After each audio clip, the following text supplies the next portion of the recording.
So one of the important features when we're doing a pneumohydraulic retrofit is the replacement of the hydraulic cylinder. And in this case, we do that replacement of one of our linear hybrid actuators. And we have actually prepared them in such a way that you can use them as a drop-in in place of the hydraulic cylinder.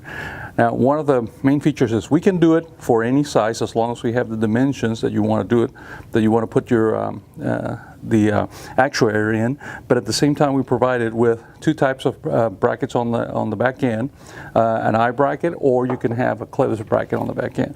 And of course, on the rod end, we would have a closed bracket.